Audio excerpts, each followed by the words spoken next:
Now, Wonton Don, you and I have been coworkers for 5 years now, right? Yes. We've been dancing around this thing forever. I've always asked you, let's go to Mississippi. Go to Mississippi. Come on, go down there with me, man. So we had 1 week free, and we decided to go to New Orleans with Mintz instead. It was, I'm sorry, but no, hey, the moment Rediscovering America comes back, I will make sure. That is stupid. Why do you keep doing stuff with him? He's cross-eyed and dumb.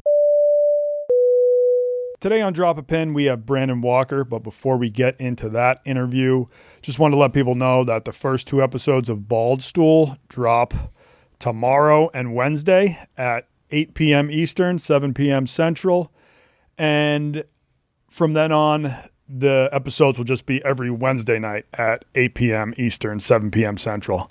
So lock in for that. But first, enjoy this interview with Brandon Walker. And before we hop into that, did you have a travel advisory for us? I do. As the listener and the viewers know, last week we talked about Colombia with Jerry. If you haven't listened to that, go back and check it out. But in the news this week, February 5th, the article came out from the Colombian Times. Here we go. You ready? Yeah. The Colombian president, Gustavo Petro, claimed yesterday that cocaine is no worse than whiskey.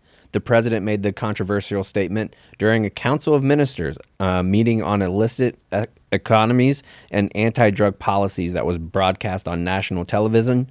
He said that cocaine's status as an illegal substance stemmed from its production in Latin America rather than its health risks. Donnie, your thoughts? Honestly, I think he's got a point. Yeah? I mean, think about how many people drunk driving kills. Yeah.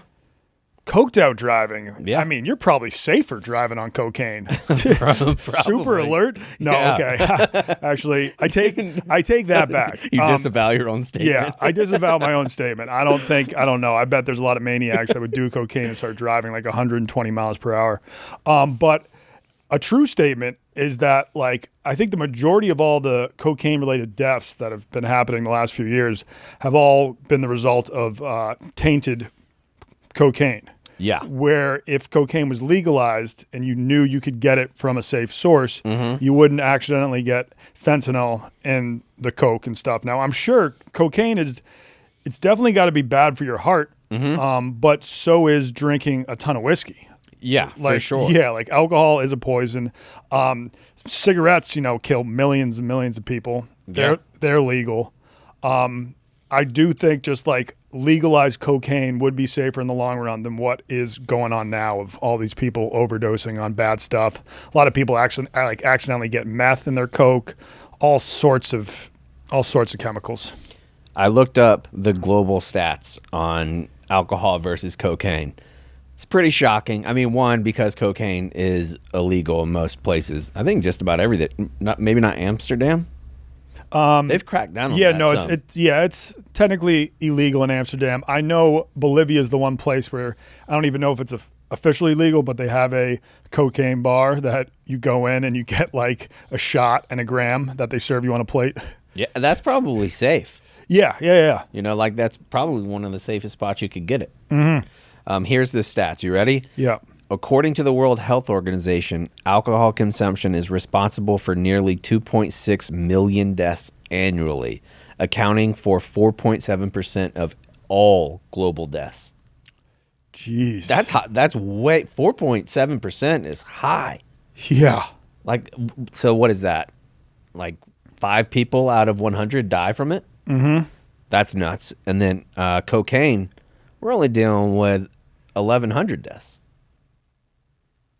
So I think the president might be right. Yeah, I think he's onto something. And like, think about the tax revenue that'd be bringing in for Colombia. Yeah. Right now, all that goes to the cartels. Yeah, and think about how much like legalized weed has helped so many states. Like there's states that funds damn near their entire Department of Education. Mm-hmm.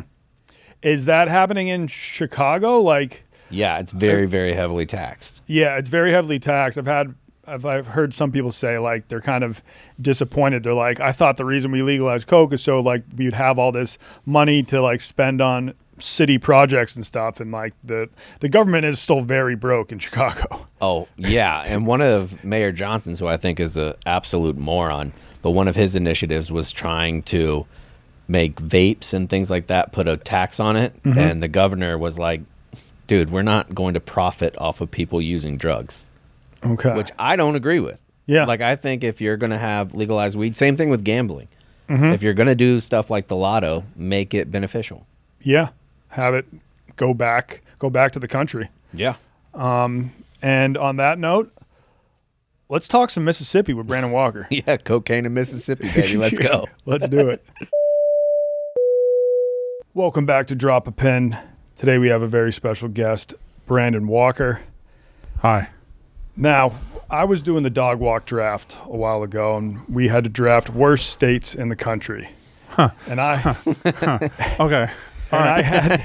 I had the number one pick. Uh-huh.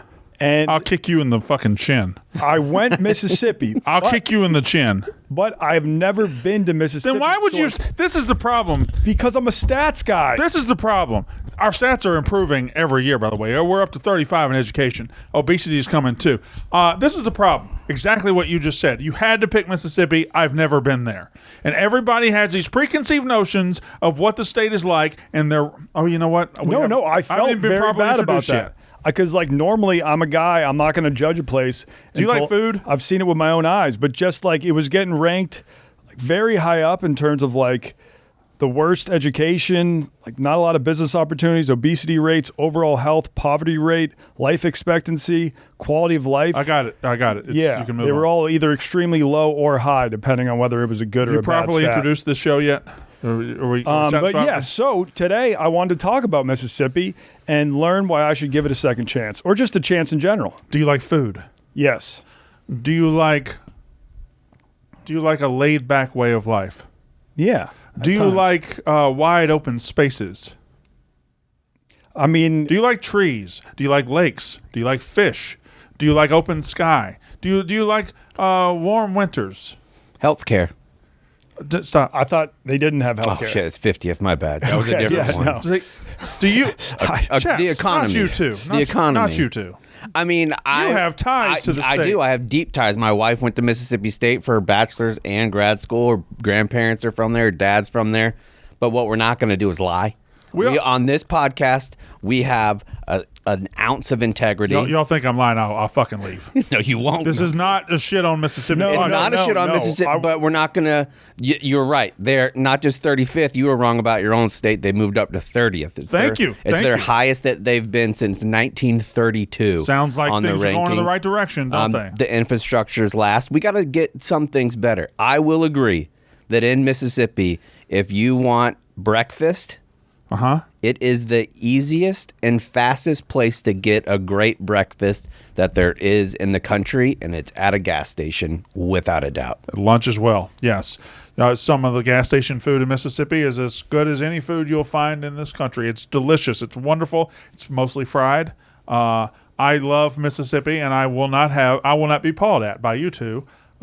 Facts are facts. What do you mean? Facts are facts. I didn't pause. I just said a great thing about it. Mississippi struggles with. It's the poorest state. Like it's not. That's not something that we just set out one morning. And, oh my God, we're going to be poor, and then we're going to struggle with obesity. And we're going to struggle with all these. We fight some things, but we are getting better in certain areas. Education's come a long way in a very short period of time. It has. And the people of Mississippi are the best people in this goddamn country. Well, so in terms of biscuits, do you guys think you rank in the top 3 states when it comes to quality of biscuits? I would be shocked if anybody gets close to us in biscuits. Maybe Alabama because it's right beside us. But biscuits, Northeast Florida, the Panhandle. Biscuits and fried catfish. I don't think there's any state touching us in either one of them. You're absolutely right. Per capita, nobody eats more catfish than people from Mississippi. That's right. Nobody catches more catfish than the people. Nobody produces more catfish. 80% of all catfish farms in the United States are in the great state of Mississippi.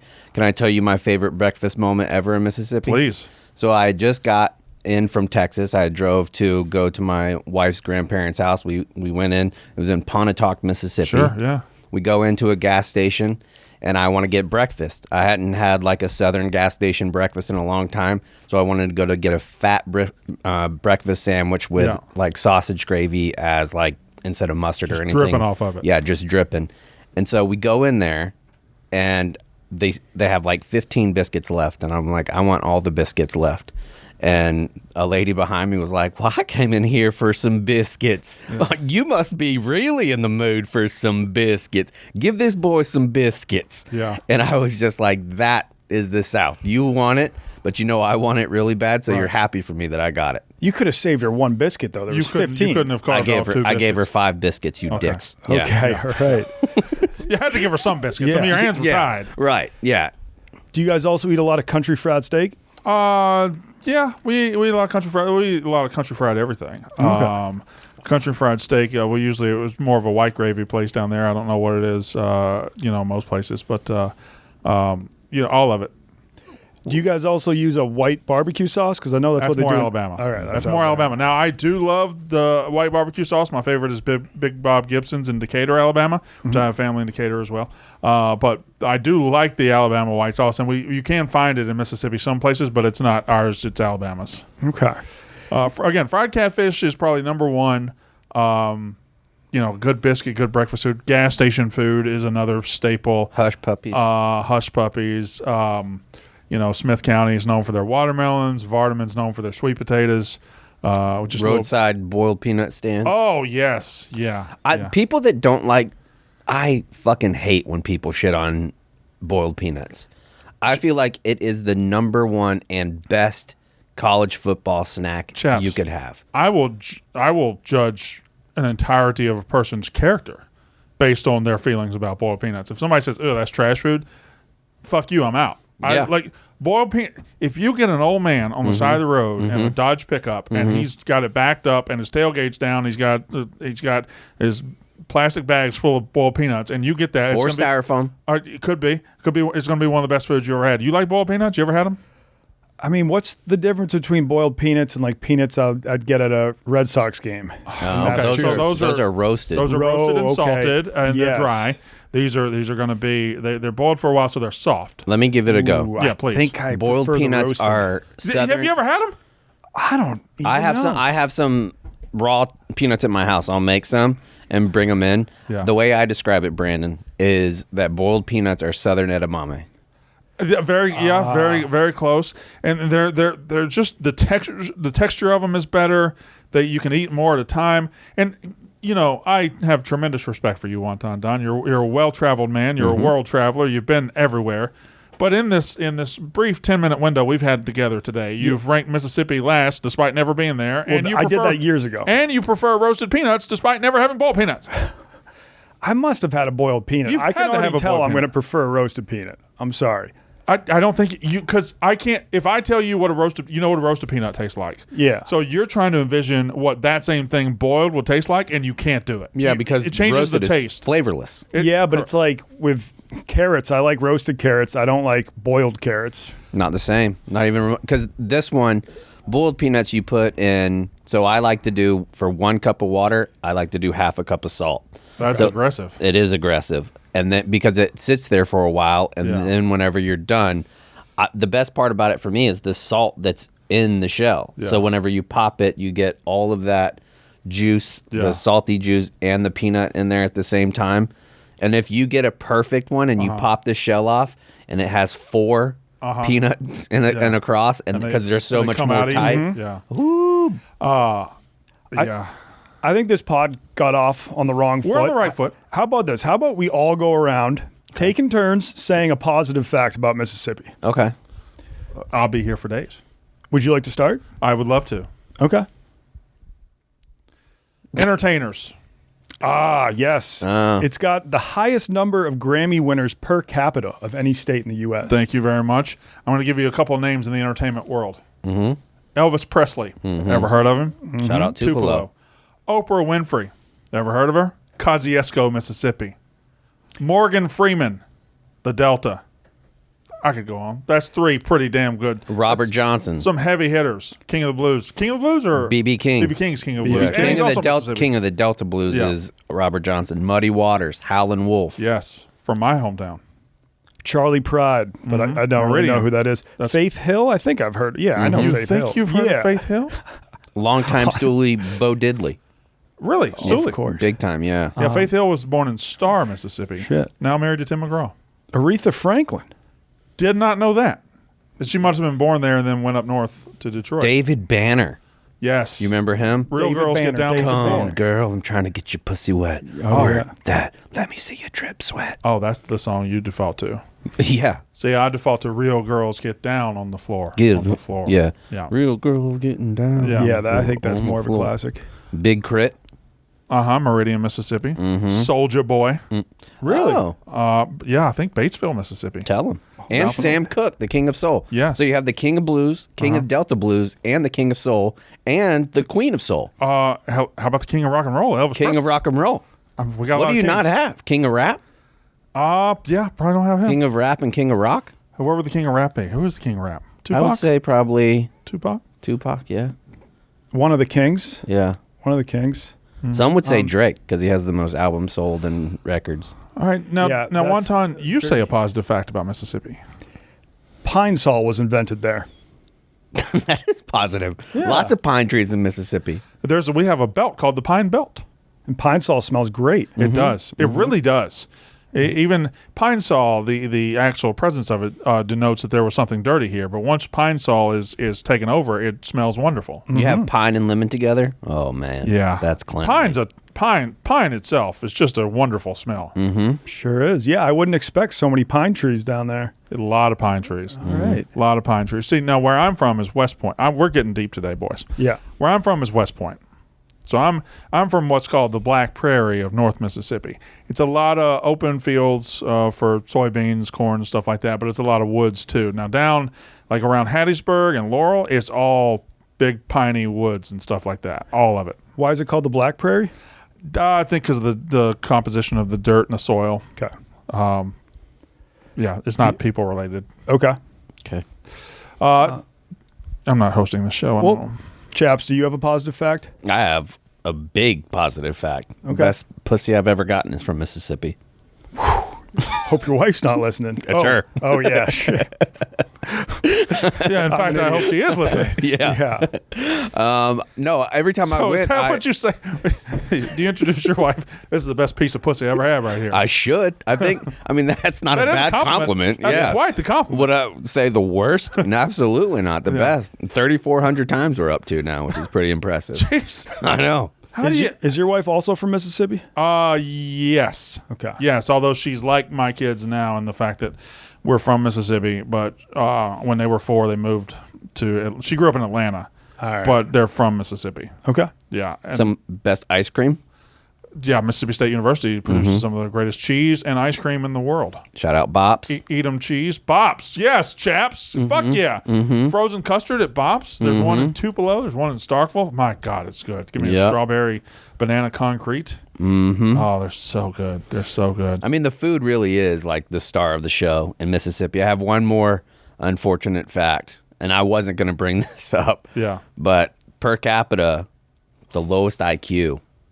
The Okay. people of Mississippi are It's good. the only state How do coming you in. even test that, though? The only state coming in at under 100 at 94. That's again, those tests are culturally biased. I totally agree. Those tests are faulty at best. Who's the highest IQ? New Hampshire. Is that true? Bunch of fucking libs. See? No. Actually, Vermont is the liberal one. New Hampshire. Is New Hampshire? Yeah, New Hampshire is kind of like a swing state. I know someone who probably had a high IQ.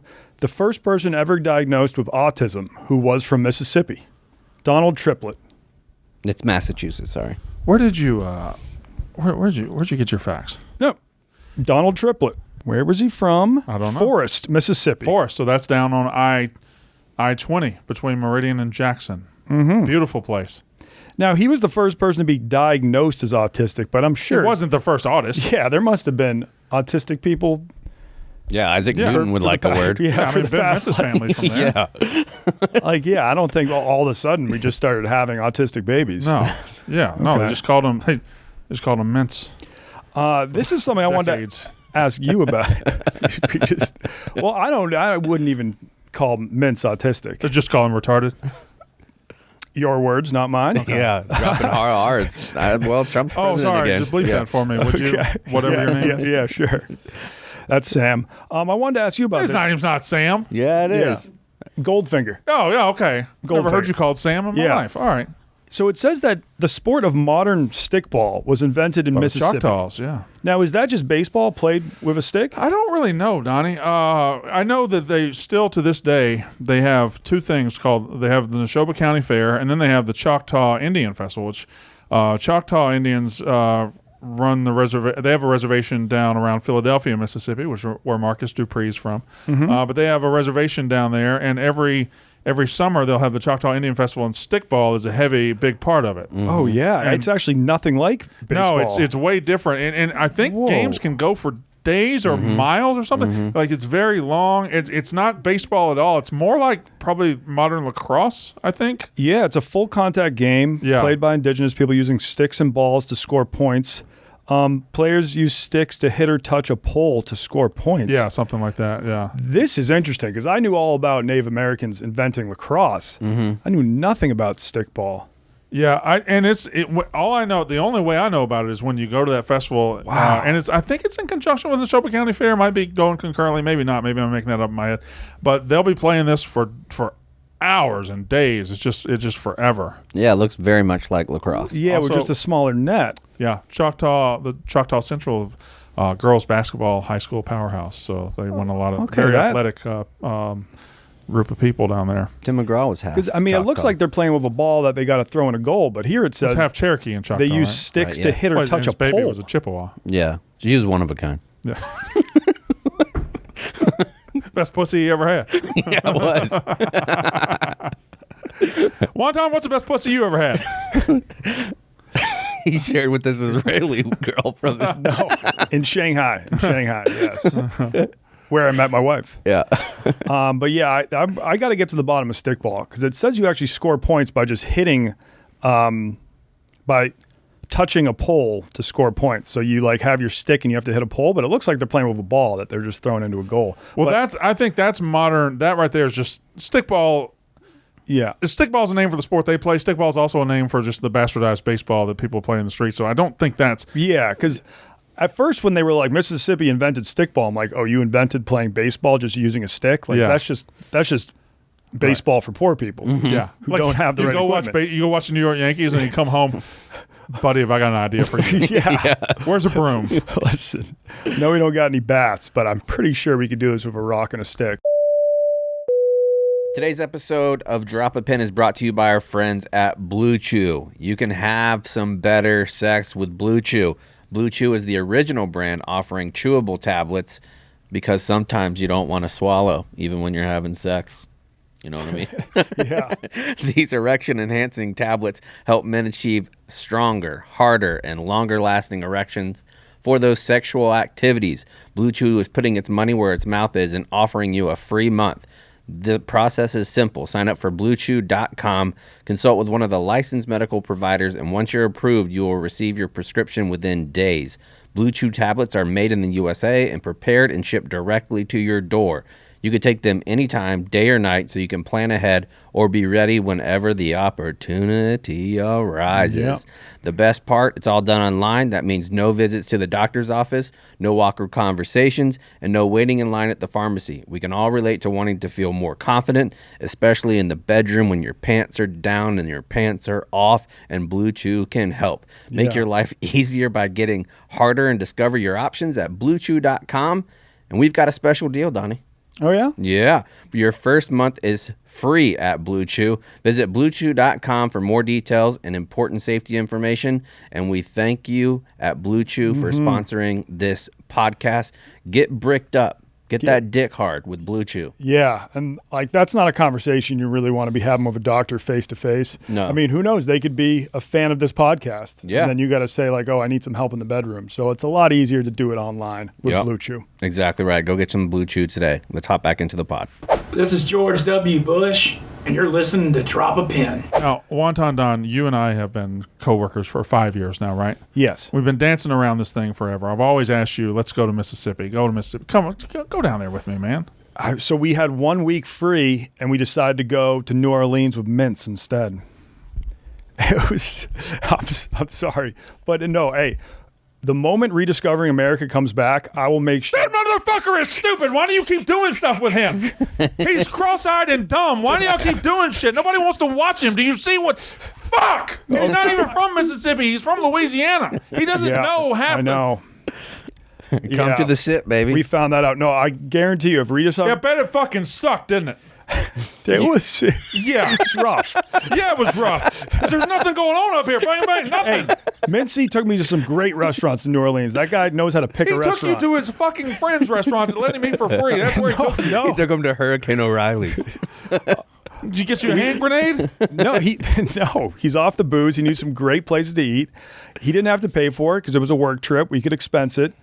But I guarantee you, if Rediscovering America comes back, I will make sure one of the first trips is to the Mississippi with you. No, I'm not going now. And then if you guys have like an incredible hike, me and Biz Nasty could go to Mississippi on a hike. You guys got some good hikes? We don't do hiking as much because we really don't have. There's not a lot of Tall mountains. hills and mountains. Northern, right? Only the northeast corner really has hills, and that's so sparsely populated. That's just it's all 1A high schools, and but it's not a whole lot of people up there. Okay. Yeah. Now, are we still doing fun facts? Because you Yeah. We're still doing positive. athletes. Oh, well, of Can course. you beat the football? Can any state beat this football threesome?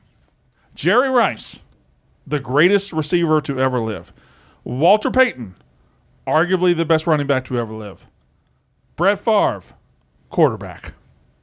Wow. I mean, That's a big three. that's a big three. I'm trying to Three different imagine areas of the state too. One, Walter Payton's from Columbia, which is down there above the Louisiana line. Yeah. Jerry Rice is from Crawford, which is 10 minutes away from where I was born, and Brett Favre's from the coast. Oh shit, Malcolm Butler. Oh, a shit ton of people. Yeah, I mean, if there was a football game and it was Massachusetts versus Mississippi, We'd be up 93 nothing after 6 minutes. we would be just that would get ugly. Yeah. Oh, we have. Oh, we run deep. Hall of Famers. We run deep. Now, baseball and basketball players, we don't do as much. There's some. Mahmoud Abdul Rauf, Monta Ellis, but there's not. We don't have the cachet we have with football. Football's a bigger deal in the state than either of the other sports. Yeah, like I played high school football in Massachusetts, but it was maybe D5. I don't think I would have been able to make the team down in Mississippi. There's certain pockets where you would have, some small 1A places that Probably not Jackson. all the white kids can play. Okay. But yeah, you wouldn't have Metro Jackson. You wouldn't have made it. And West Point, and Starkville, and Tupelo, and South Panola, all great places. Mississippi does have some of the world's largest. It's got the world's largest Bible binding plant. Really? Yeah. Where's that? I couldn't tell you. You can tell me. We're friends. Do you want to look that up, Sam? The world's largest Bible binding plant. I don't even know. And then Why would you only bind the Bible? Why would you not bind other books? Well, everybody's always buying Bibles, that right? was in that was in China. So it's the world's largest within the United States. Crazy how Nanjing, China's got the biggest Bible binding Yeah, plant. if they just bind whatever, I'm sure they just got an incredible binding operation. Well, when you think Christianity, Greenwood, Mississippi. Greenwood. And then it's got the world's largest cactus plantation, which did not That doesn't seem right. no, because I didn't feel like cactuses would thrive there. Well, that has to be down on the coast then. I don't know where a cactus would Edwards, Mississippi. I think Edwards is in the Delta. No, it's off I-20 in Edwards, Mississippi. That's weird. Oh, so they just make the cactuses you put in like potted plants and sell at Kroger and Walmart. Those little small ones. well, it says full cacti and succulents. Where is? Give me a map. Google Maps, Edwards, Mississippi. Oh, you're quick over there, aren't you? Hey, There it is. it's only his Go second out. week on What's the that? job. So that's Edwards. Go out a little bit more. Bolton. All right. So that. Oh, Now just- go back in. You went Is too it just, far out. just west of Jackson. You Oh, can see between right Jackson there. and Vicksburg. Yeah. Yeah. Okay. That area, you wouldn't think I that can there's name all cactus 82 at all. counties in Mississippi. Can you? Mm-hmm. That's cool. You probably need to do that. I'm not going to do it right now. Why? I mean, I could. You just have to. You don't. I don't think that'd be great podcast right. content. Let's say, let's say, I was kidding. Let's say you don't, travel is no issue. Design a perfect day of eating in Mississippi. Yeah, so you can magically transport from spot to spot. So I think you gotta at least, and I don't know what. I might start my breakfast on the coast. You got to do the coast, like Biloxi, Gulfport, all the Shrimp and grits. and stuff like that. Maybe start off with your shrimp and grits down there. You're going to have just a hole-in-the-wall catfish joint for lunch. Fried catfish, hush puppies, French fries probably, coleslaw. I don't eat coleslaw, but that's a big part of the diet down there. So I'm going to go breakfast on the coast with the shrimp and grits and whatnot. You could pick almost every county in Mississippi is going to have a place with a rickety sign and a porch that just has the best catfish you've ever had. The one in West Point is called the Fish Shack, and it's been there forever. They probably made $20 in the last 25 years. It's not, but it is the most delicious thing you've ever seen. It's on a back road off our highway. It's pretty close to the military base, right? Not too far, about 10 minutes. Well, the military base in West Point, New York? No, West Point, Mississippi. We don't have one. The Air Force base where they that's learn how to Columbus, fly. Though. That's Columbus Air Force yeah. Base. But that's right. About 25 minutes, about 25 miles. Yeah. We're in the Golden Triangle, Columbus, West Point, Starkville, and we're at the top of it, and Columbus is on the east part of it. But yeah, the Columbus Air Force Base is out there. But the Fish Shack that's ours, and then there's one in every town. And for dinner, we have my favorite restaurant in the world is Anthony's in West Point, Mississippi. Creole ribeye with Creole sauce and a crawfish sauce on top of it, shrimp on top of it. I would take that. Doe's Eat Place out in the Delta, which is a world-class steak place. And Oxford, which is a bunch of fucking douchebags, has some of the best food in the world. Crawfish sauce, that's just the sauce with a bunch of crawfish in it? Yeah, it's kind of a Creole sauce, and it's got crawfish tails mixed into it. That sounds good. Yeah. I would just love to learn more about the Mississippi coast in general. So the coast and the rest of the state are like two different places. The coast being the probably 3 county, Hancock, Harrison, Jackson down there, and there's actually 6 counties that are down there in that little pocket. But the ones inland are kind of a little different. But the 3 down the coast, the Mississippi Gulf Coast and all 79 other counties are 2 different states. Even though it's more like New Orleans than it is, the rest of. So much of Mississippi is rural. So much of Mississippi is woods-based. So much of Mississippi is dirt roads. You don't really have that down there. You got casinos. You got restaurants. You got a lot of people. Do they have some beaches? They have man-made beaches that are not great. It's just not a place meant to have beaches like that. If you walk out in the water, you can walk for a mile and you're like still knee deep. It's just not. Yeah, it is a great place for hippo mode. Oh yeah, it'd be a great place for that. But the best beach or beach life and culture down in the South really starts once you get to Orange Beach and go east. And Gulf Shores and Pensacola, Gulf Shores, Orange Beach, the Redneck Riviera. That's right. Floribama. Right. Yeah, that area too. Yeah. Everything from like Mobile to Texas it's either swampy or bayou or like Mississippi, just not. There's barrier islands out there that help with hurricanes, and they kind of take away the beach vibe. Yeah, that's a really tough area on the Gulf of America. Now, are some of the barrier islands vacation destinations? No, they're not populated. Oh, they're just sandy strips of island now. Okay. That's probably a good idea for somebody. I don't think they're that big, and plus, I think like every time a big one comes through, like Camille or Katrina, they get handled pretty good. They get beaten up. Okay, now I want to talk to you about the river coast. What's it like along the Mississippi River? So it's that is the opposite side of Mississippi from where I grew up, but I have been there several times. It varies. So you got Memphis at the top of the state, which is in Tennessee, right? Yeah. But right under that is maybe our biggest, most growing county, DeSoto. It's on the river, and along the river all the way, it changes dramatically. Like the Mississippi River Delta, which is the western half of the state, and the northern half is the poorest place in America. Now, it's got wonderful music and art and food, but it is downtrodden. I mean, it's a lot of poverty. Which produces the best art and music and all of that. Correct, and a lot of great people, meth. too. Yeah, true, and meth, yeah. But once you get below, like, Vicksburg is on I-20, which is the midpoint of the state. And below Vicksburg, you've got Vicksburg and Natchez, and those are old, glorious, like pre-Civil War cities, or at least Natchez. Yeah. Cities. So there's still a lot. I think it's one of the only. A lot of history. It's one of the only towns in Mississippi that didn't get properly destroyed and there's still old history there, antebellum homes and stuff like that. And the setting of a fantastic book, Mississippi Burning. Okay. Really? Mm-hmm. Who writes that? I don't remember who wrote it, but I read it a couple years ago, and it was a horrifying Did you story. watch the movie? No. Gene Hackman in 1988. No, I didn't watch that one. Vicksburg is on like a loop of the Mississippi, where it's almost like a horseshoe, right? Yeah, probably. And then I think in the Civil War, they kind of just like dug a canal through it so they wouldn't have to go around the loop, because then they would just get shot at by the Confederates. I know there was a big battle of Vicksburg. I don't think it got any further south than that. But I'm not really a Civil War buff or aficionado. Yeah. I really put that. I don't really subscribe to that part of our history. Mm-hmm.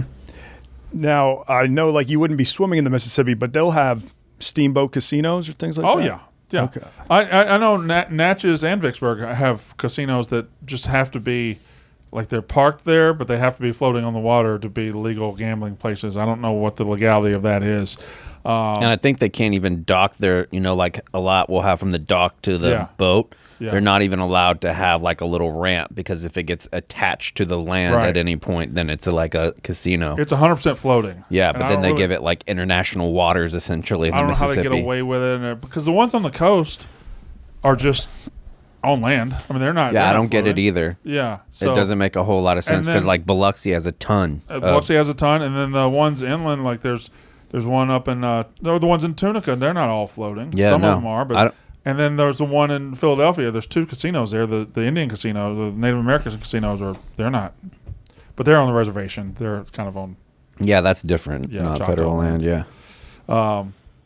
Food, sports, outdoors, recreation. It's the best. I'm kind of sold. I don't think you are, though. That's my problem. I want to sell you, and I know that you're a nice guy, and you want to be sold, but I don't know that I've got you there all the way. Well, it's like I spent some time in Baton Rouge, which I enjoyed. You can't be. Baton Rouge sucks. Oh, so it's not similar to Baton Rouge? It's the butthole of Louisiana. Yeah, Baton Rouge not great. I mean, the LSU scene is awesome, like for college football. That's the only thing I saw. And football, or the food there too. Like the Cajun food is great. Like you're not getting a whole lot of really good boudin or like dirty rice in Mississippi. On the coast you can, but not really anywhere else. Yeah. But even that on the coast is not the same as Baton Rouge. No. And even Baton Rouge is not the same as like Lafayette or Mamou, or even further into the bayou there. The Cajun I live with, that family was from Mamou, Louisiana, which some say is the birthplace of Mardi Gras. Really? Okay. Yeah. Oh, that's the ones that really talk with that Cajun drawl. Oh my God, yeah. New Orleans, Louisiana. Mm-hmm. Yeah. Were you alive in 1977? Very much no. I was born in 79. What happened in 77? Like one of the largest mass UFO sightings was in I saw a UFO. Pascagoula, Mississippi. Saw mine in 95. Oh, and actually two Just gonna skip over that. And actually 2 people, I guess, were actually taken aboard the alien ship. Really? 2 shipyard workers reported being taken aboard an unidentified flying object. In Pascagoula. In Pascagoula. That's on the coast too. And 24 law enforcement officers witnessed a giant floating object above the tree line in a cotton field off of rural Madison County Road near Flora. Oh, that's a different one. Okay. So I guess there's been a lot of UFOs. Yeah, Madison County's in the heart of Mississippi. Yeah, there was the Pascagoula abduction, which happened in 1973, and then there was the Flora incident. Now I never heard of the Flora incident. The Flora incident. Flora's in the fucking sticks, so that would make sense. I mean, you got 24 cops saying they all saw the same thing. Me and Matt Warren saw one in 95. You and Matt Warren? Mm-hmm. He doesn't lie either. No, I've always known that about Matt. Yeah. He's a truth teller. We were in his Nissan hardbody truck, looked up over the trees, and there was just one floating. Damn. It was green. Had a green glow to it. Shit. We didn't know what it was. We didn't talk to each other the rest of the night. Could have been old Greg. Could have been anything. Could have been a boat. Could have been. Yeah. Now, you were doing pretty well for yourself before you started working for Barstool. Yeah, I was. I was doing all right. Yeah. I was living in Fulton at the time. I had a side job doing the Mississippi State podcast. It put a couple of grand in my pocket every month. But then I had a job speech writing for a company out of Atlanta that I haven't named yet. But I was doing speeches for their CEO, and I was making a good living doing that. I had to take a pay decrease to come here. And Dave always likes to tell people, "Oh, I rescued him and I gave him his whole life." Like I had literally took a pay cut to come, but I knew it was a temporary pay cut because if I get there and I do well, I can start going up again. And Yeah. You should blog more. You used to be a speechwriter? I did. I wouldn't know. Not just speechwriter. I was a sports writer and a newspaper man for 15 years. Oh, shit. I started as a sports writer in 2004, and I did high school sports up until like 2010. That's when I became the executive editor of a newspaper in my hometown. What paper? The Daily Times Leader in West Point, Mississippi. Then I moved from there.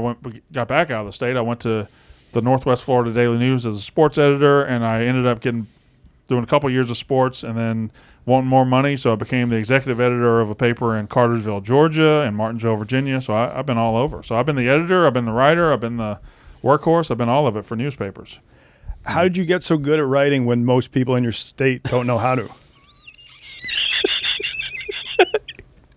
Answer the question, you fucking hillbilly. Do you think that's a piece of shit question? No, I just wanted to know if you had like do you think that's an asshole tutor from question? out of state Do you think or that's something? an asshole question to ask? I would like to know, like most people really struggle with writing and reading down there. No, What that's set not you true. apart? That's not true. First of all, Mississippi is probably home to some of the best writers you've ever seen. William Faulkner's from Mississippi. Eudora Welty's from Mississippi. Tennessee Williams, the playwright's from Mississippi. John Grisham's from Mississippi. The famous novelist Greg Iles, who's a great novelist now. We have incredible that's a good writers. point. It's That's an a good point. asshole question that you asked me. Oh, yeah, okay. Yes, I'll give you that much. Yes, we Faulkner struggle. and Grisham are great writers. We struggle with education and poorness and all Harper that. Lee, Poverty. another one. Who? Harper Lee. Thank you. We struggle with all that, but we have some brilliant people there too. Yeah. Well, we have the two SEC universities, and like we have a third university, who's Southern Miss, is a wonderful place. Like we have brilliant people. Okay. Is Cormac McCarthy from there too? I don't know. Maybe feels like he is. It would not surprise me. Faulkner's a great writer. a Yeah. heavyweight in the literary world. One of the best. Yeah, and then all right, I got to see if Cormac is from there. Do you read Greg Iles now, Chaps? Greg Iles? No. He's current guy. He's not quite as good as Grisham, but he's got some stuff. He's pretty good. No, he's from Rhode Island. Who is? Or at least that's where he was born. Cormac is? Cormac, yeah. Okay. Yeah, but hey, No, but how did I get good at writing? I don't know. I was kind of raised by pretty much a single mother. My dad was on drugs and in and out of rehab and stuff, but she would just always buy me sports books and Sports Illustrateds and okay. books of sports history. So in fifth grade, I'm just reading about baseball in the 1940s and 50s, and I'm reading about the history of everything. So I didn't. I just grew up reading a lot. That will do it. Yeah, so that's how I ended up writing, and writing was just natural. When I got to school, I didn't know what I was going to do with my life, and an English teacher just gave a random assignment one day. It was a descriptive paragraph about autumn, and I wrote it, and she looked at it, and she said, "This is incredible. You should think about writing." And I never thought about doing anything. I was just there at school because you had to be there, and so I ended up doing what I needed to do to get a job opportunity, sports writing, and that was it. Love to hear 15 that. years later to Dave Portnoy seeing me talking about gambling. Is it true that Dave Portnoy was the first Jewish person you ever met? In person, probably. There's not a whole. And now it's impossible to say that because I'd been around. I'd been around other states. I'd never been up north or anything. But so I might have met one. But as far as knowing somebody on a daily basis, that I'm a Jewish person. We just maybe there's one per town in most towns in Mississippi, but there's not, or one family, but there's not a whole lot. Same. I didn't ever meet a Jewish person until I was in the Marine Corps. I think there's one. I'm sorry, I don't want. Is synagogue? Is that Jewish? Mm-hmm. I think there's one in the whole state. I think it's in Jackson. Okay. And that's it's a state of 3 million people now. It's got one church. So what does that tell you? Yeah. How's the Chinese food down there? About as average and mundane as it is in most places that don't have a big Chinese population. Like I feel like if you're in New York, Chicago, San Francisco, LA, you can get good Chinese food, right? Yeah, I mean, you can get good, authentic Chinese food in those spots, but like sometimes I was in Cheyenne, Wyoming, and I got great American Chinese food. Yeah. Yeah. Well, that's my entire history of Chinese food is American Chinese food. Your General Tso's and stuff. So it's pretty good. Like I said, it's another one. Like every small town is going to be allotted certain things. You're going to have one Chinese place probably. Yep. You're going to have one pizza place. You're going to have one Mexican place, although with the Mexican population now, the towns are up to 2 and 3. But you're going to have kind of one of everything. Family Dollar, Family Dollar. Well, we have Carl's Jr. or Hardee's. Hardee's down there. Sonic. Yeah, You're gonna Crystals. you're going to have a Hardee's. You're going to have a Sonic. You're going to have McDonald's, a Wendy's, a Subway. Chick-fil-A.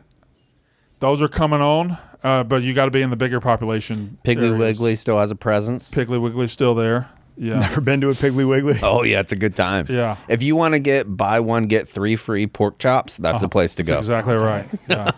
Cookout? Do you guys have that?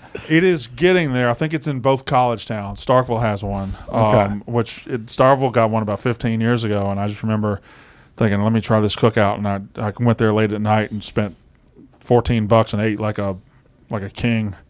Yeah, I This think is- the heaviest I've ever been was when I lived in Clemson, South Carolina. Yeah. So I wasn't making a lot of money, but I would just go to Cookout, and they would serve you a chicken quesadilla as a side. So you would get a burger with a side chicken quesadilla. That's one of and my some hush favorite puppies. things about the side is the South. You get like basically another meal as Yeah. a side. Yeah. They're like, do you want this full ass breakfast with 3 pancakes as on Although the side? I do that. I do that up here. When I go to Culver's, I get a cheeseburger, and instead of fries, I get just a big order of cheese curds. Yeah, you got to. That's a meal.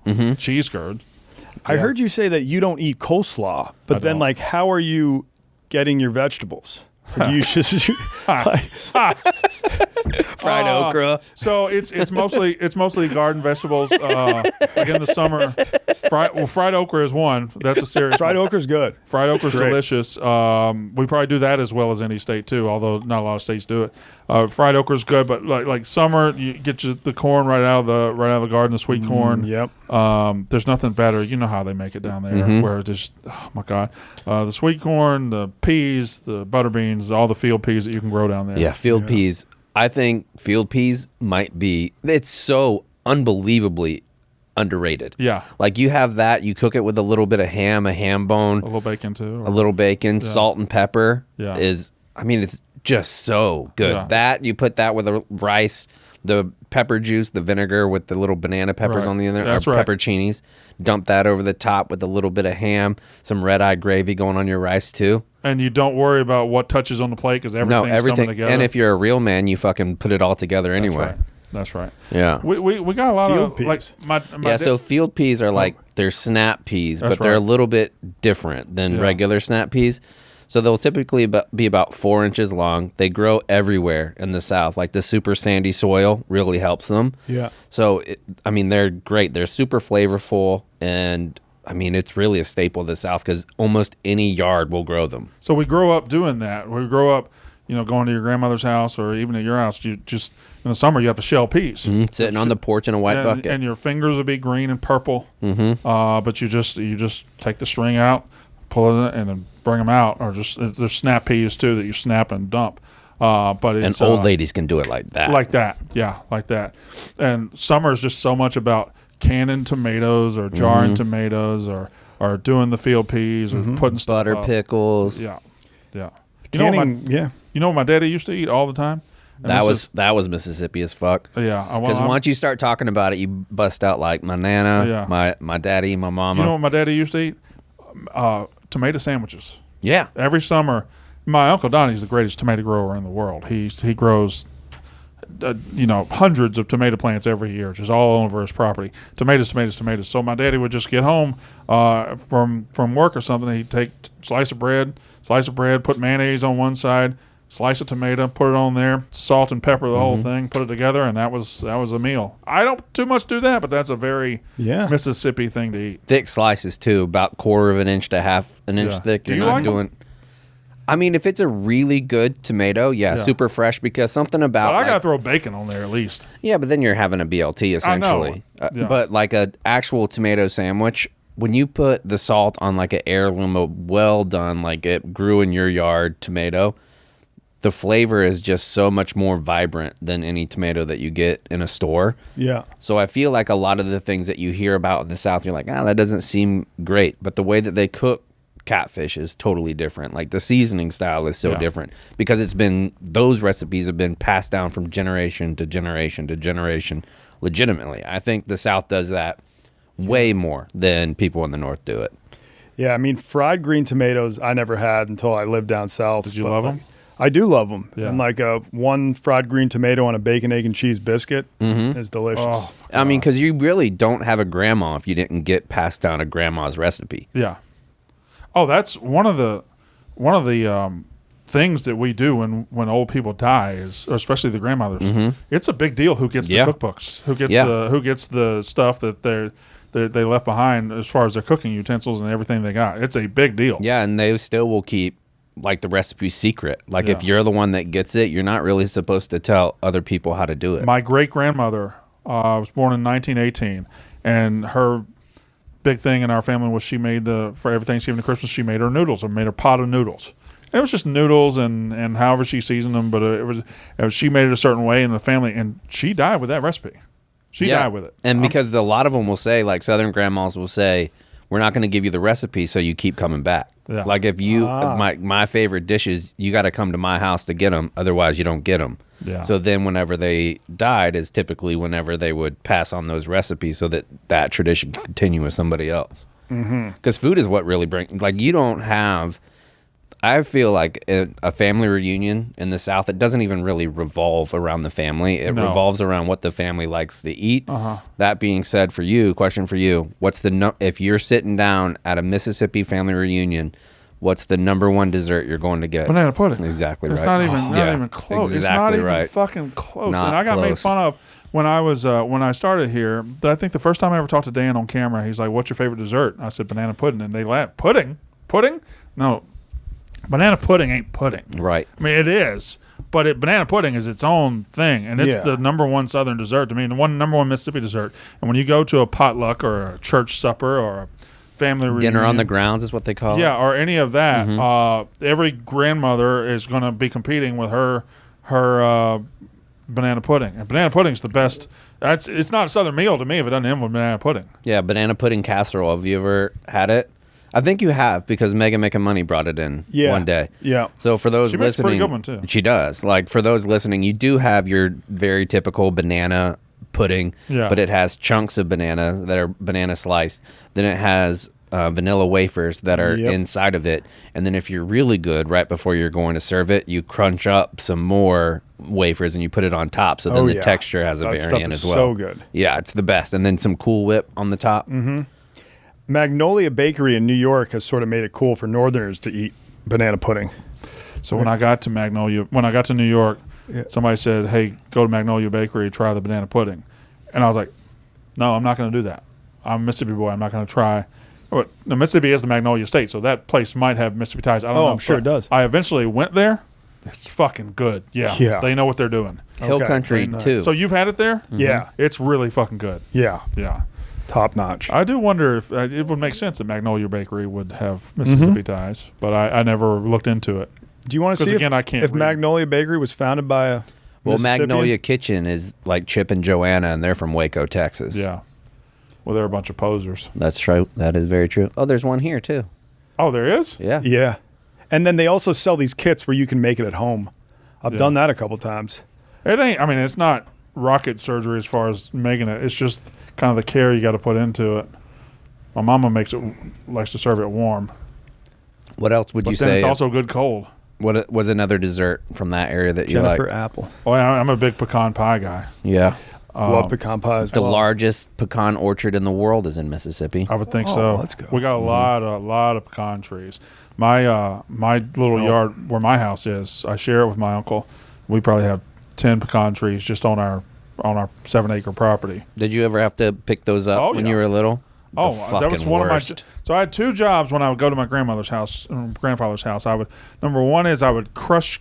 I would be the can crusher, and he drank a lot of beer, and he would throw his cans out in the back pile there, and I would have to take the cans, and I had a little. I could stomp them to crush them, or I could. He had a crushing. You hung it on a tree, and you pull the handle, and you crush it, and you put it in a bag. You take that to the scrap metal place, and you usually pay about $15-$20. So I'd do that for him, and just crunch up his beer cans, or pecans. Pick up pecans. Yeah. Now we had a machine also that would shell the pecan for you.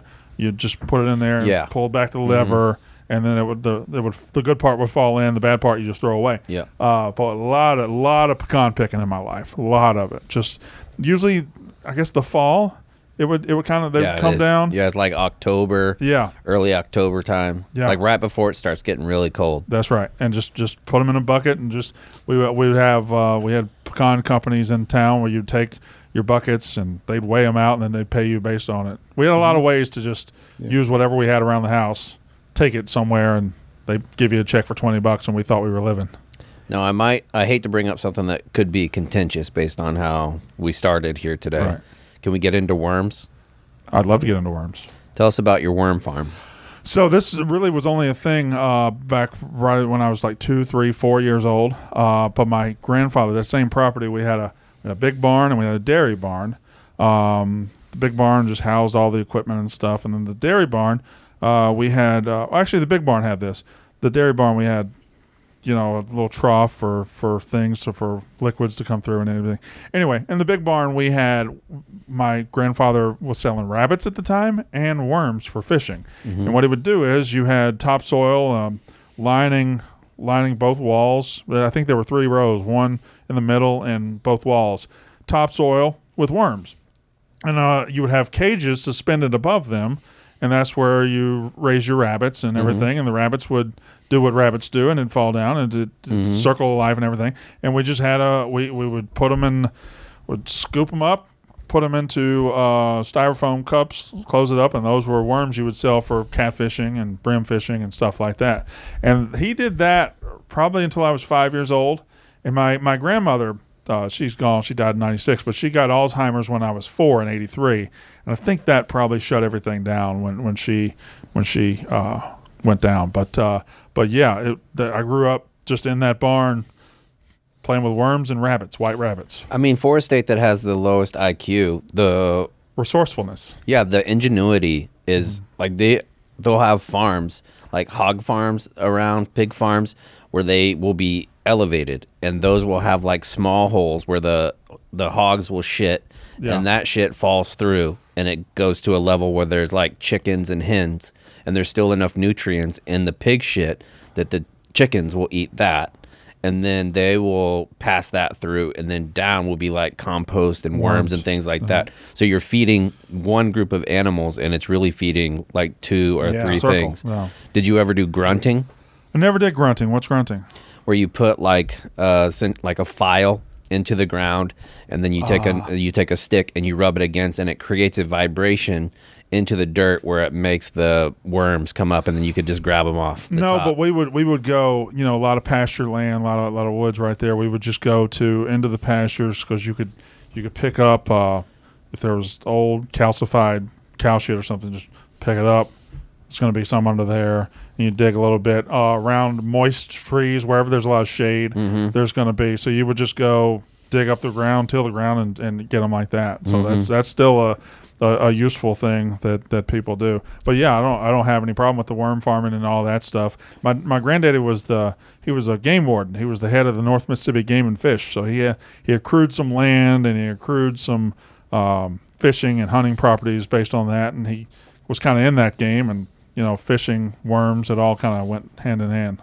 Would he sell the worms to a bait shop, or would he just like sell them in front of your house? I don't really remember. I think it was more to bait shops and to. I think that I don't really remember that part of it. Like I said, I was so young, and I don't know how long he did it. So, but he was definitely selling them. Now, how that came about, or how he did it, I don't remember. And he wasn't paying for a new truck with worms.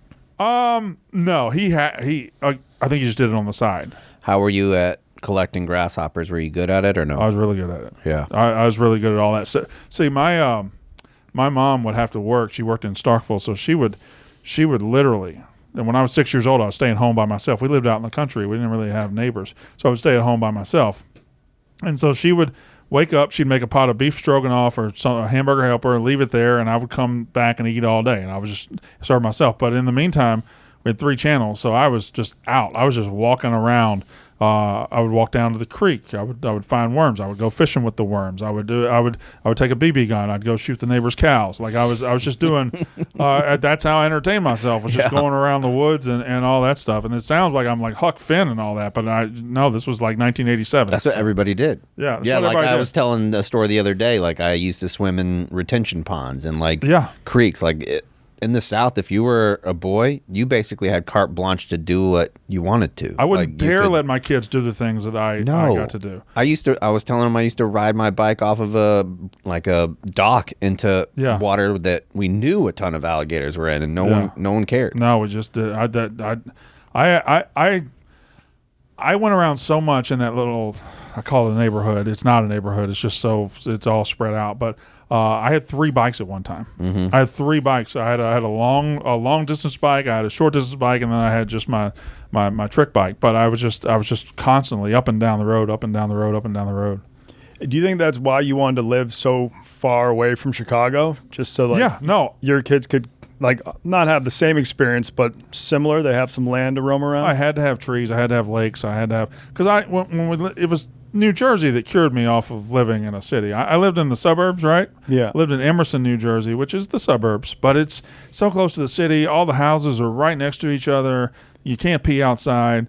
And I was like, if I move into Chicago, I could live in Chicago, or I could just bite the bullet, drive a little bit, and live on a lake or live in woods or live in.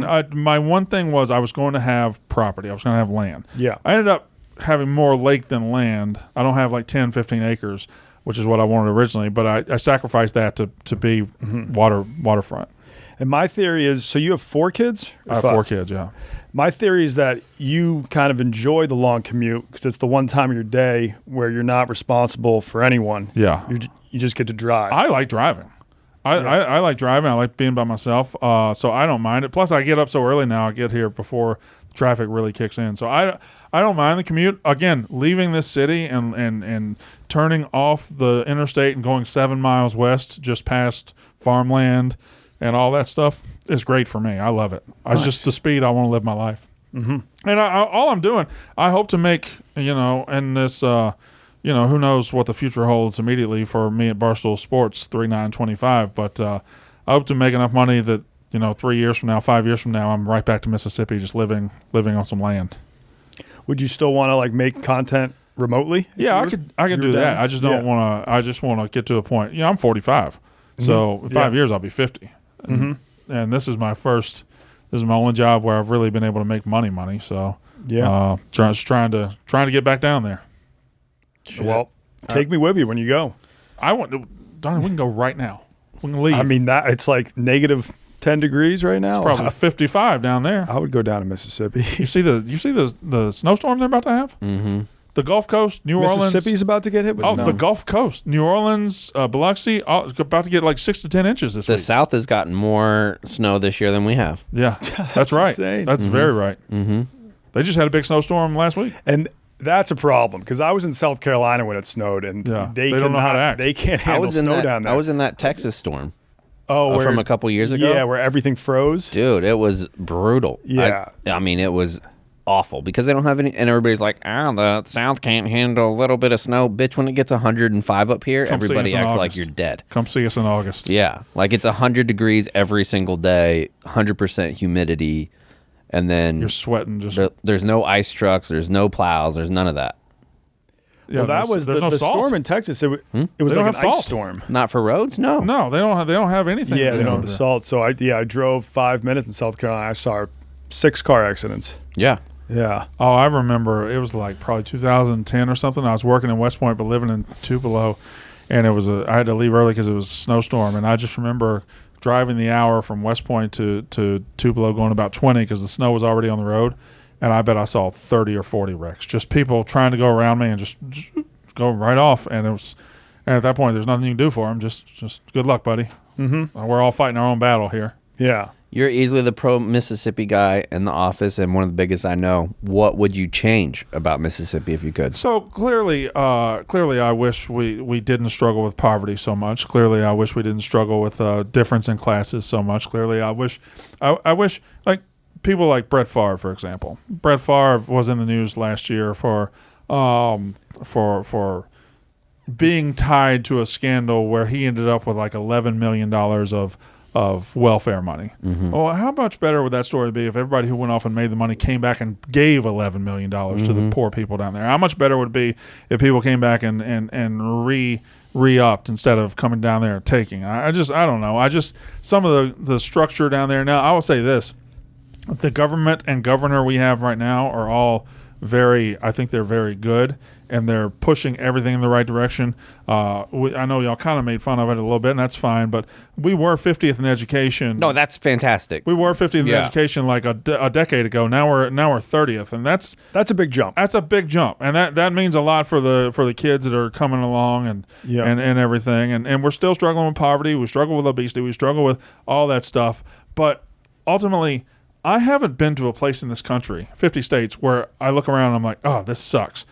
A place is what you make of it. A place is what you do with it. And to me, I love the wide openness of Mississippi. I love the rural factor. I love everything about it, and it's just something I'll never get out of me. Yeah. I think it's hard to shit on an entire state. I'm sure there are towns in Mississippi I wouldn't enjoy, and that there's spots in the state I'd love. I mean, legitimately, some of the nicest people I've ever met are from Mississippi. Yeah. Like, you go places, like, let's say you're broken down. You go knock on somebody's door, make sure you look around and see what kind of flags they got at their house. But other than that, like, you can knock on their door. They're likely to help you. Yeah. Now, but do you, like, I'm sure you have friends back in Mississippi, when they heard you're moving to Chicago, they were like, oh my God, you're going to get shot. I'm going to get shot, yeah. Yeah. They look at New York and Chicago as if they're the moon. They look at Chicago as if it's like Baghdad circa whenever the war was going on back in the 90s. But they look at it like it is the worst place on earth. And they do the same thing I get on. Like, people look at Mississippi like it's the worst place on earth. They do it in reverse. And I tell my family all the time, like, just come up here. Come on, you'll see that this is a fucking wonderful place. I think Chicago's the best city in the entire country. I do too. And I'll tell them, like, all you got to do is come up. I ain't going up there. Shit. All right, well, it's fine. But they're going to shit on you too. And Yeah. The murder rate is higher in Jackson, Mississippi than it is in Chicago, Illinois. Jackson's a struggle. Jackson is a definite struggle. I think I would have a great time in Mississippi, because I remember watching the videos where Marty Mush went down there, and Marty Mush was acting like he was on a completely different planet. Yeah. And I was just like, from the videos, I was like, this looks fun. That was the first thing I ever did with Barstool. I did the thing where Dave hired me. Yep. Dave hired me on like a Tuesday, and Marty came down that Sunday. We watched a NASCAR race together, but we went down to my property and went and got on the four-wheeler. We rode around the pasture a little bit. We went to the neighbor's property. They had a camp house down that looks over a creek. We went down there. We did some really amazing stuff, and he enjoyed it. But yeah, he was doing that whole thing like, oh, where am I? Look at all these trees. Oh, look at these trees. Like, yeah, it's fucking great. Yeah, like he was acting like he was on shrooms. Yeah, we did all of it. Yeah, like, if you like doing stuff outside, it's hard to beat fall and spring in Mississippi. I think that's the one thing that Chicago lacks, is there's not a lot of outdoor activities to do, because, like, even if you drive a couple hours outside, you get to a lot of cornfields and stuff. Where now, if you go north, go up to Lake Geneva, Wisconsin, and I've stuff heard great things about Lake Geneva. It's beautiful up there. Yeah. That's pretty much where I live. It's about 20 miles short of Lake Geneva, but a lot of lakes up there, a lot of woods. Have you been to the Indiana Dunes? No, but I'd like to. That's a great park. A bunch of sand dunes right on Lake Michigan. Lake Michigan right there is beautiful. I haven't been there. It's really nice. It's like an hour and a half outside the city. It's a really quick drive. It's great. Like, if you're a dispensary person, you're going to go buy some of the best ones in Michigan. I would do that for sure. And it's so cheap. I bought 3 ounces of weed for $170. Okay. 3 ounces. Haven't bought weed in a while, so I can't even do the math. But and a dispensary in Chicago would be like $80 for a quarter. Okay. All right, then that's a good deal. I still can't do the math in my head, but that's a very good deal. Yeah. But you know what? I'm not the first person to shit on Mississippi. No, they have a saying for it. It's "Thank God for Mississippi," and that's what I guess all the other states down south used to say. They did. But they're like, "Oh, well, we're not that bad. Thank God for Mississippi." Yeah, and like, I get it, but it's where I'm from. I love it. Can I say one one more thing to stump for Mississippi a little bit. Yeah. I think the modern or the national opinion of Mississippi and where it comes to our race relations are based on what happened in 1950 and 1960 and the shameful past that we have. And I think you would be fucking shocked if you visited there now. I think I've been, like I've said, I've lived in New Jersey, I've lived in Illinois, I've lived many places, Virginia. Yeah. Every place I've seen far more racism than I've ever seen in Mississippi. I grew up in a town that's 55% black, 45% white. I grew up in a high school that was 75% black. Like, everybody just got along. Like, there was never what you see and what you see in history books happened in history books. They don't happen now. And I think that's a very key thing to think about Mississippi. Oh, yeah. And especially if you go back to that time period, horrible things were happening up in Boston as everywhere. well. Yeah. There's definitely still a lot of improvement. I mean, in Mississippi, certainly. like the numbers that are good that they're improving, a lot of them aren't in lower SES communities. Yeah. That's happening, but for sure it's gotten a lot better, and I think it's gotten better too because like Mississippi has the most black people per capita of any state in the union. 37% black. Yeah. Yeah. It is far and away the highest number, and I think it's come a long way in my lifetime, and I think if people in other states, they have an idea of what it's like, and it is just not like that anymore. That's what I wanted to say about it. No, that's great. Yeah. I mean, I was shocked to see 30th. I hadn't heard that, and I pay pretty close attention to like politics and shit like that. You a Seafood Junction guy? Not really. In and I'll Alabama? be honest, this is going to hurt your feelings. I'll kick you in the chin.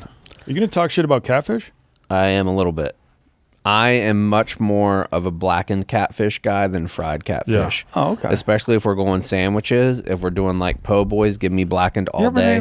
And I do not like fried shrimp. I think grilled shrimp, broiled shrimp, basically any other thing that Bubba says.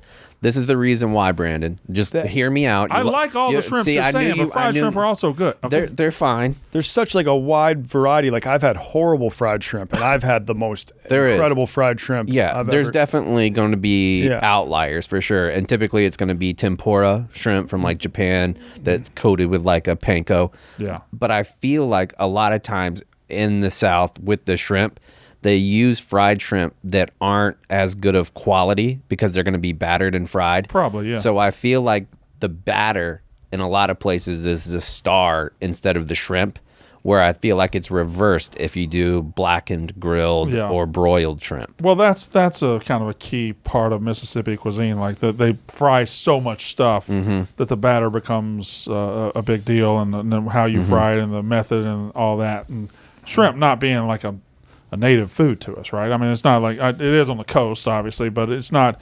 You know, people don't grow up in Tupelo saying, "Oh man, my shrimp farm." But Right. So yeah. But Seafood Junction's is a kind of a Mississippi famous restaurant in the Pontotoc County, which is where his wife's from. That's why I asked. It's just yeah, I've been a couple times. It's good. It's just a giant, and I don't know if they still do the buffet, but it's giant, all you can eat catfish buffet and everything, and they'll have everything. They're probably got frog legs and amazing. Yeah, so I've only been there once, but it's kind of a if you listed the 10 most famous Mississippi restaurants inside the walls of the state, it's probably on there.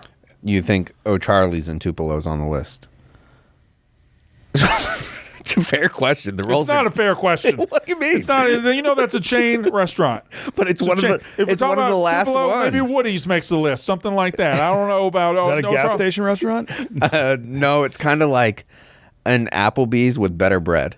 Okay. A little bit nicer. It's Great just a potato national soup. chain. A lot of great. I'm not making fun of it. I legit like it. Yeah. Well, Brandon, thanks I so am much making for coming on. I do got one more question, not related to Mississippi. Yeah.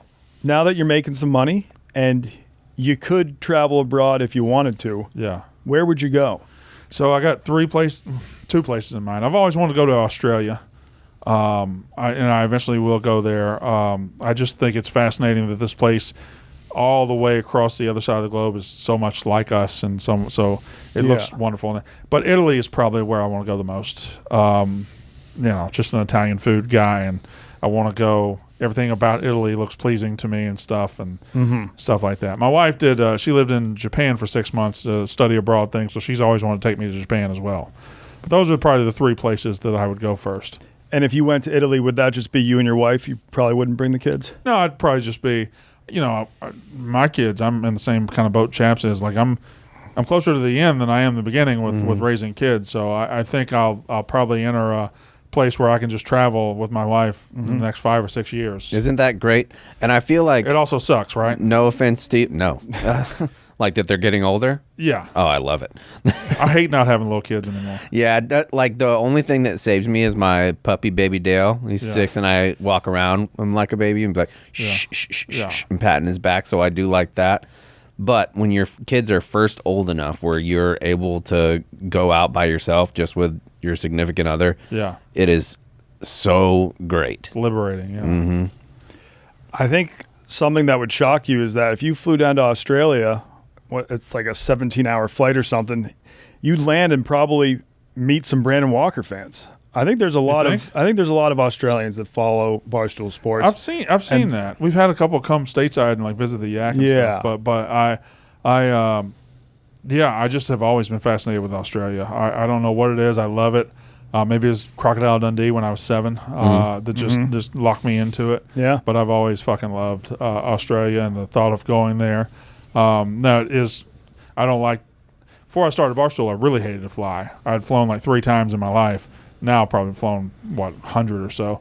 So I'm okay with it now. But my first international trip being 18 hours away would be maybe something. First fly to Italy. Go to London or go to first fly to Italy and see how that goes. And then if you do well on that flight, go to Australia. My get rich scheme is to convince Dave to send me to Australia with a 1-year contract for someone, and then we host some sort of competition to find the first ever Barstool Australia employee. And then I think that would take off because Australian culture is very similar to Barstool culture. They like gambling, sports, and beers. So have you pitched that to Dave? Because I don't know why he wouldn't do that. Why is he over here hiring the Nicky Smokes of the world when we could send you out to recruit us a good one? I haven't pitched it yet, and he doesn't have a lot to lose. It's just 1-year contract. He's paying you anyway, so he probably doesn't even have to be as much as he signed Nicky Smokes to a contract. Yeah. Worst that happens is that guy doesn't end up making great content, and then you just end the contract after a year. But I think it would be a smash hit. I would be into that. Okay. I think that's a great idea. And then after you do Australia, maybe you go to England and get us one. Maybe you go to Russia and get us a Russian. Just go to the UN. Yeah. We tried Barstool England sort of with Troops and Expressions. Yeah. And I mean, they produced some great content. I think after Penn left, I don't know. Yeah, it got weird. We were probably paying them a lot because they already had a huge following. Yeah. I'm just trying to find a normal Australian bro that loves Barstool and could make some funny videos, write some funny blogs for us. You're going to get a lot of DMs from Australians. Sure will. Saying I'm the bloke you're looking for. Mm-hmm. Okay, well, I'll have to formally pitch Dave sometime in the next 6 months. No, I didn't get the job. What? No. I don't know if that. I don't know if that's Is that an old prospector? I don't know. No. I don't know if that's Australian. No. Anyways, you want to get into some Getting Cultured? Let's do it. Thanks, Brandon.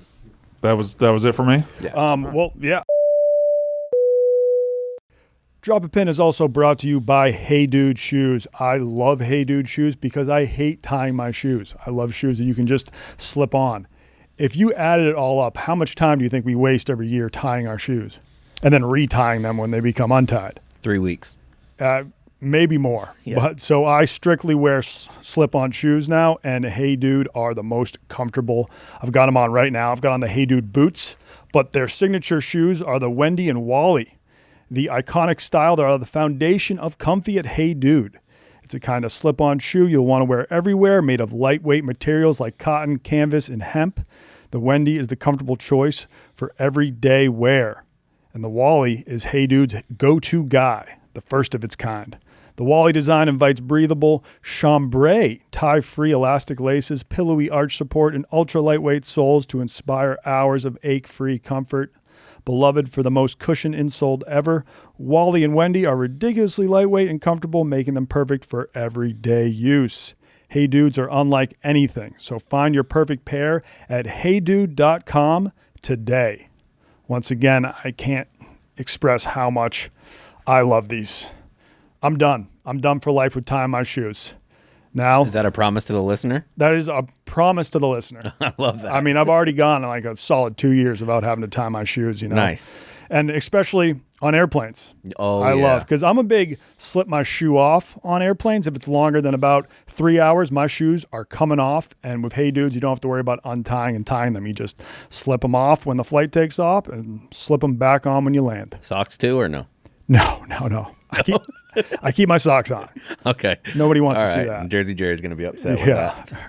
that. Let's get back to the pod. Hey guys, this is Bruce Springsteen, and you're listening to Drop a Pin. Welcome to Gettin Cultured. Today we're doing voicemails again because we want to hear from the pinheads. That's right. Let's see what we got. All right. We got an Indian stoolie. Okay. Indian American, I think. We'll be able to tell by his voice.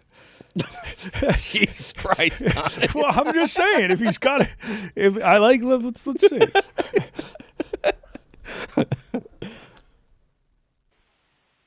What's up, Drop a Pin boys? Neil here from Pennsylvania. Just got done listening to the India podcast. I am Indian, same flavor as Maresh, except I wouldn't say Maresh is as cultured in India as me.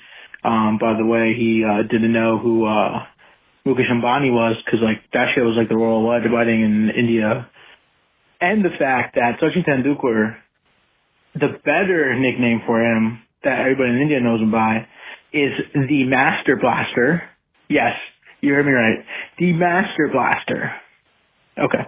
But anyway, speaking of India, I go back every once in a while, and I know that the street food gets a bad rap, but it's one of those things that I'll just deal with the consequences. Like, the street food's so good, I don't think about it. I forget I watched all those videos.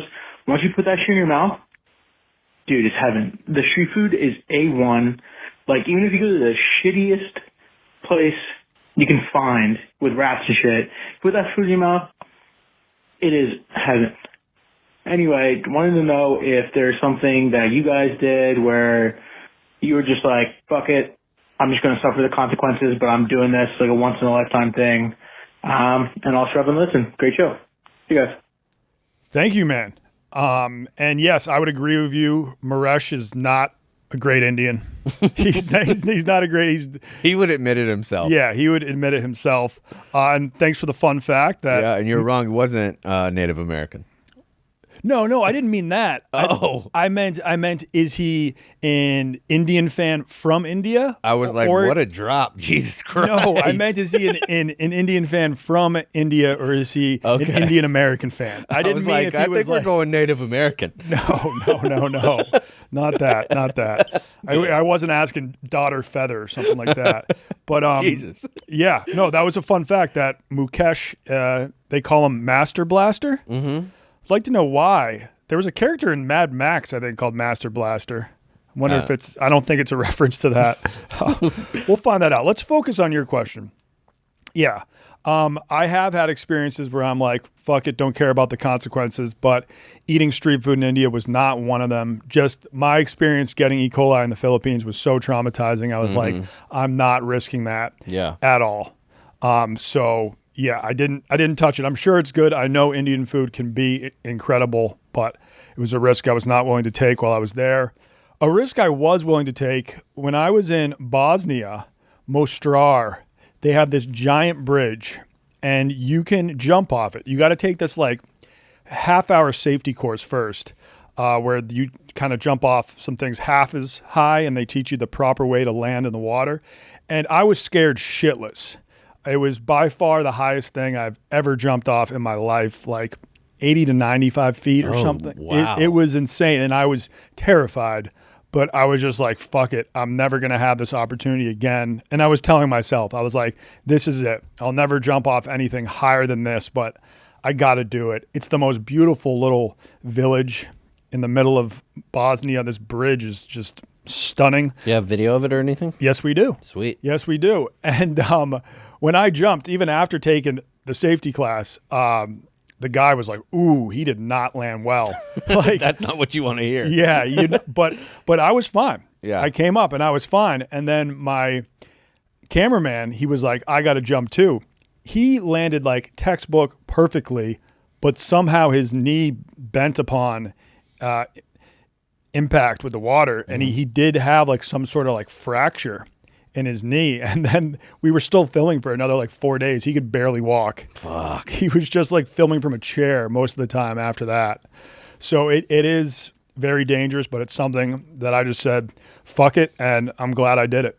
Yeah, I think I've had a couple of those too. Most are food related, but this was all before I had like lead poisoning where it like ripped the lining out of my stomach. Yeah. I had some sushi in Japan. I like went to it and I was like, a lot of people eat like sushi from gas stations there. It's like a really popular thing. Well, I opened up the little package that it came from and it smelled horrific. But I had just done like this long ass hike, probably like 20 miles or something like that. It took forever and I was starving whenever we left. I opened it up, smelled it. I knew it was probably pretty bad, but I ate it anyway. Okay. It was one of the most intense sessions of diarrhea I've ever had.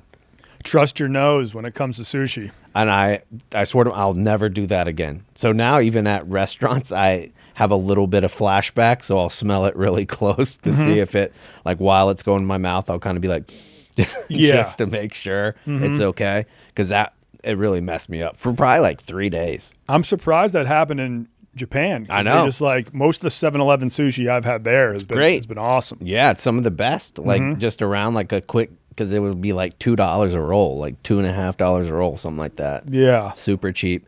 And then eating, because a lot of fuel, in a lot of places, they use cow shit as fuel. Like once it dries out a lot. Yes. But I had never really been around that. And when they tell you, like the interpreter tells you, you like, because I'd be like, what are they cooking it on? What is that? They're like, it's cow shit. And then they would just throw the bread, like directly, the dough directly on the cow shit. Yeah. And you're like, all right. Yeah, you just have to be like, they've been doing this for hundreds and hundreds of years. Right, yeah. It's got to be okay. And you definitely don't want to be insulting, you know? Like, because the interpreters were from that area as well, so you don't want to, like, insult their culture. And, like, what you've eaten every day of your life is disgusting. And I'm sure the bread tasted pretty good. Oh, my God, it was great. It was very similar to, like, naan. Oh, okay. Yeah, hey, naan is a top-notch bread. And I think naan, if you travel to India, you can eat naan. Like, naan's not going to be, that's not going to Well, it's made from the fuck water. you up. Yeah, but maybe the process, Yeah. kills any probably germs in the water. If it gets over, like, I think it's 150 degrees, 160 degrees, that kills most bacteria. Okay. Something like that. Yeah. I think I shared that story on the pod where I was so hungover in China and it didn't have any bottled water, and I was just boiling water, trying to wait for it to cool down, and then like slowly sipping it to quench my hungover thirst. And that never works. Yeah, it was a brutal process. All right, and then we got one more right here. Hey, I was just curious on if you guys have ever been to Andorra, because that's kind of a weird spot, and I am interested in going to see it. This is a gummy call. Sorry, I sound tired. It's 3 a.m. on New Year's, so. But no, I just like to go there, and I was looking at any travel advice. So, thanks. See you. Okay, 3 a.m. on New Year's. There's zero chance that guy remembers leaving that voicemail. No, Zero. He's not gonna at all. hear it But and be like, shit. so Chaps and I have not been to Andorra, but Billy Football has. So I asked him just to send me a quick voice note about it before we recorded this, and here it goes. Also, Billy Football will be on for a full interview next week, so tune in for that. His first interview post Barstool. Yeah, well, we'll learn more about that. He has been radio silent for I think over a month now, but you will learn more next Monday. Here we go. Andorra is a European Vermont and also a huge tax haven. If you walk around Andorra, you'll notice mostly ski chalets and, a lot of type of architecture that you'd see in, say, a skiing town or a skiing area. So in the off season, it's quite desolate, but there's very interesting history. The Pyrenees Mountains have amazing valleys. A lot of the culture around there is relatable to something that you see like out of a Swiss, a lot of valleys, mountains, agricultures mainly, cattle, goats, sheep. But they speak a language that is extremely unique because it's a mixture of French and Catalonian, not Spanish, Catalonian, such as the Barcelonan speak. It's a really interesting kingdom with a prince. There's a royal family, and the kingdom was put there to stop Muslim invaders from getting into France. The idea was that having a standing army and a kingdom there in that passage would prevent, Muslim invaders coming up through Spain before the Reconquista into France and attacking Christendom. Very interesting historical topic. But Andorra is really peaceful, really nice. It's got a lot of calves, as I like to say, which is very common in all European cities. As I like to say. Hang out and drink all day. And, they started on espresso and coffee, then they switched to beer around 12 o'clock. Very interesting culture. There is some Umeral culture where they watch construction happen, but it's a very small tax haven that's local economy operates mostly due to skiing and hiking tourism, but it's an interesting place.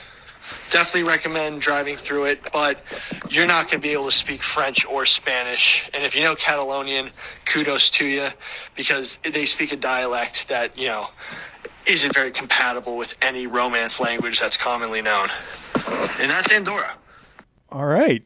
I think he did a great job of summing up Andorra in He just really did. 2 minutes. And also not Andorra, but in a book that I've read from Fourth Wing, it's more like a fantasy romance book. One of the dragons' name is Andarna.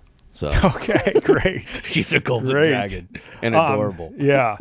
And just for people listening that have no idea about Andorra, it's a really tiny country right on the border between France and Spain. Mm-hmm. I think it gets ranked like the top 5 smallest countries in the world. So yeah, check it out. I remember Billy randomly did a European vacation there a few years ago, so I wanted to hit him up about that. Nice. And I got a question from the DM. So what do you remember? Let's look up while I'm about to intro what the number is so people can call in again.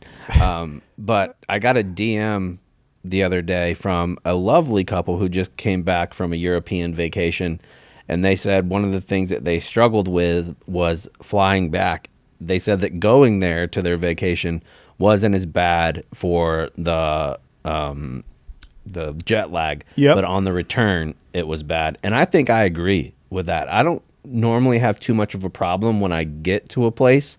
It's when I come back to my time zone, which is probably just because you're switching twice in like a week and a half.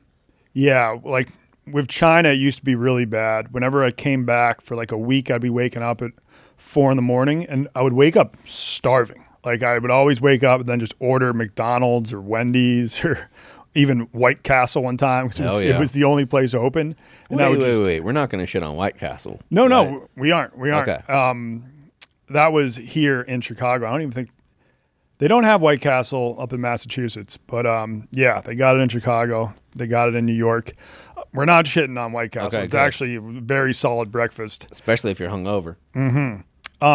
but normally, I would just like power through jet lag. It wouldn't be a big problem. This last trip to Turkey I did, it was bad. I feel like I was there for a week. I never quite got over it.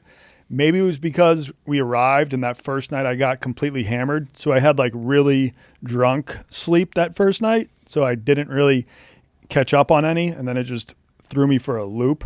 But what people do say, I don't know if this is true because I never really follow these rules, but they say not to eat a lot on the flight over to where you're going.